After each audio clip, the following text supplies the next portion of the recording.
Hi, folks. This video is about the courtroom scene, which provides one of the key climaxes of Dostoevsky's whole novel.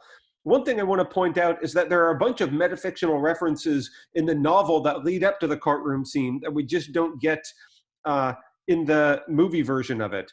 But I put a couple of them for you here.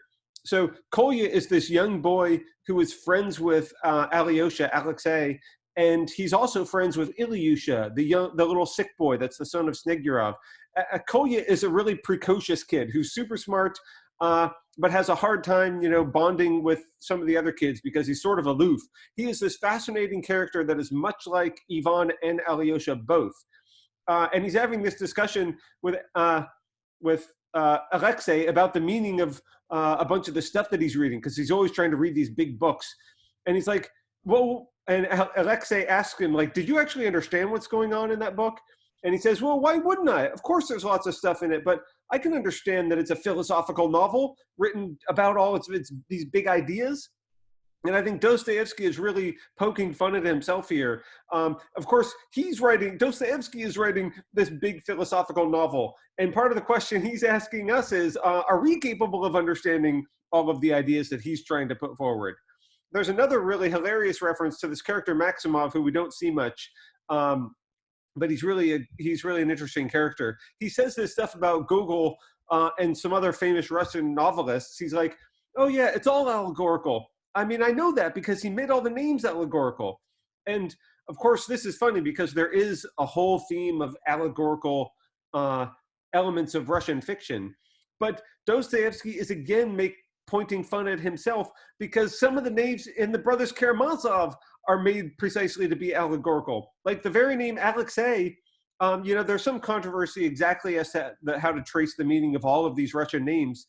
But Dostoevsky says in the Brothers Karamazov that this means the man of God, or it also could mean the defender of faith. So that is precisely his role in the book. So I think this reference is sort of Dostoevsky, directly poking fun at himself and talking about his own novel.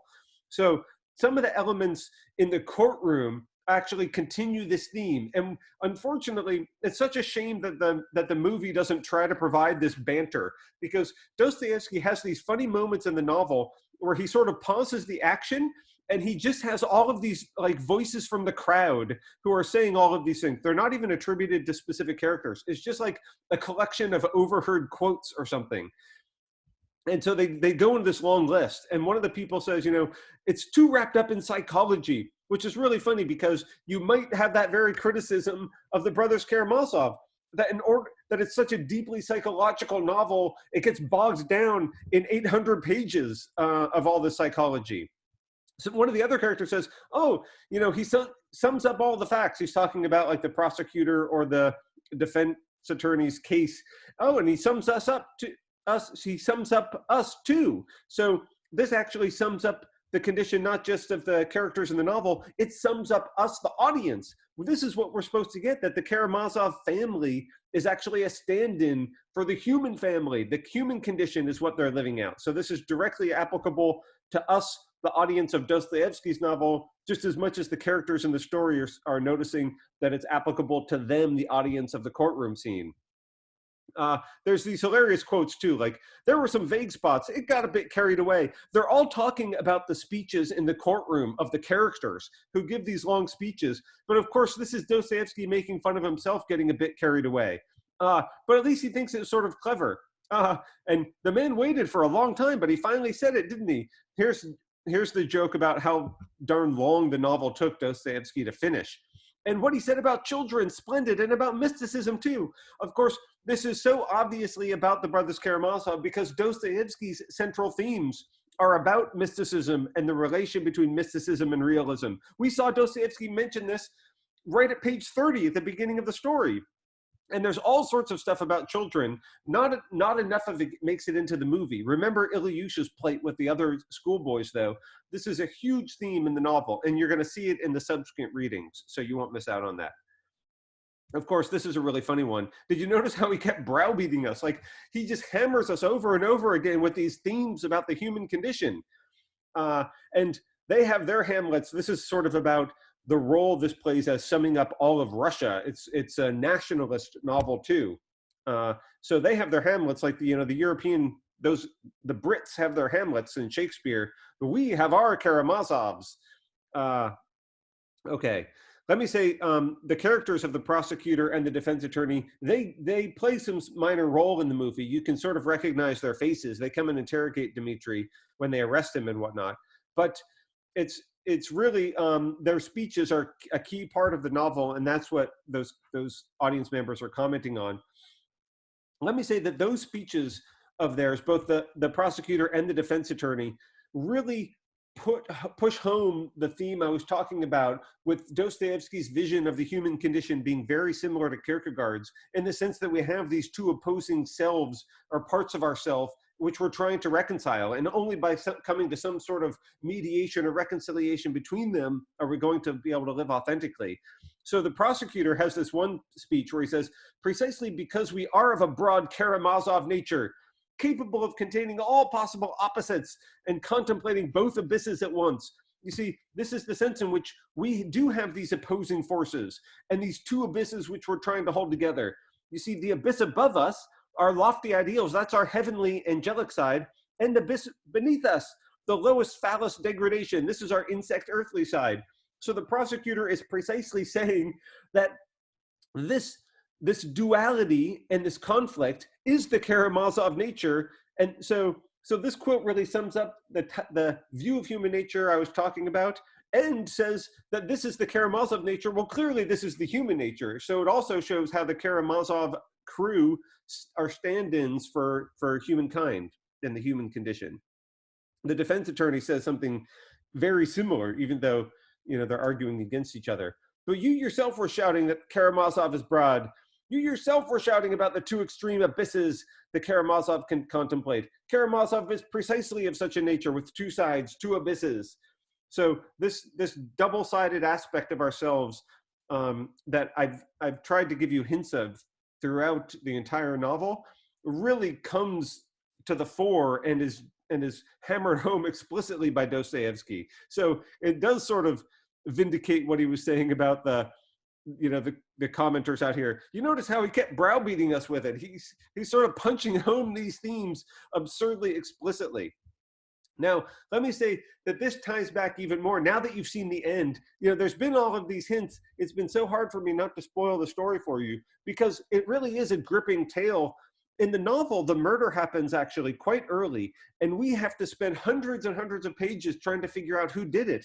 And you might have, so I'm really curious to find out if people think, was it obvious that Smerdyakov was the murderer or not? Or did you really maybe think Ivan did it or Dmitri did it? So in the novel, who did it? It's sort of between Ivan and Dmitri, and it's really hard to tell. And it's a nail biter. It's gripping. I think the movie might telegraph it a little too much. But Dmitri says at one point in the novel, "Oh, the devil did it. The devil killed my father." He says this in exasperation when he can't figure out who else might have killed him, but he knows he didn't do it.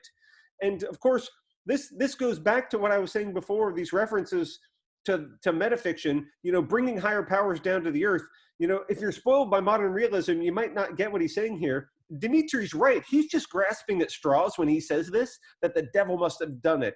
But literally, the devil did do it, because what we've been talking about is how Smerdyakov and Ivan and some of the other characters are these devil characters. If you're not just so wrapped up in realism, you can see the allegory that Dostoevsky is spinning for us. Notice how smug Smerdyakov is in this meeting with Ivan. He's now wearing Fyodor's, clothes and everything. It's creepy. And look at the camera angle. I haven't talked too much about formal features for this film, but just, you might have noticed this shot. I mean, literally, they are browbeating you with it. They're putting his face, it's shot from, behind the fire so that you see his face engulfed in the flames as if he's residing down there in hell. So ironically, Dmitri is right. The devil did kill it, because Smerdyakov is the allegorically devil figure in the story. Now, we know now also that Smerdyakov doesn't mean a happy end.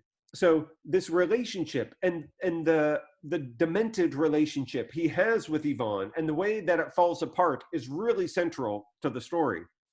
So when Smerdyakov and Ivan are having their fights and breaking, Smerdyakov confesses almost his love for him. I loved you very much and acted in all simplicity. I had heartfelt devotion. I had nobody else in the entire world, and I acted as if you were the Lord God. What this is like this is just like a Kierkegaardian ultimate commitment, but one that is frightening and demented. It's not the positive kind. So you could really think about the relationship between this and Kierkegaard, because what really happens, of course, Ivan and Smerdyakov thinks Ivan is sort of in leagues with him, that he is following his ideals, and that Ivan even leaves for Moscow precisely to create the room for Smerdyakov to do such a thing. So he's not in the house in order to break up or interfere with the murder. Precisely, he's gone to abet the murder. But Ivan totally rejects it. Ivan has this crisis. He attacks Smerdyakov. He runs out to get the police.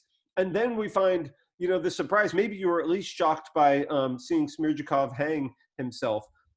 So when he commits suicide, that's another twist that hopefully you didn't see coming, and the work really works, does its work on you. In the novel, that's also a great surprise.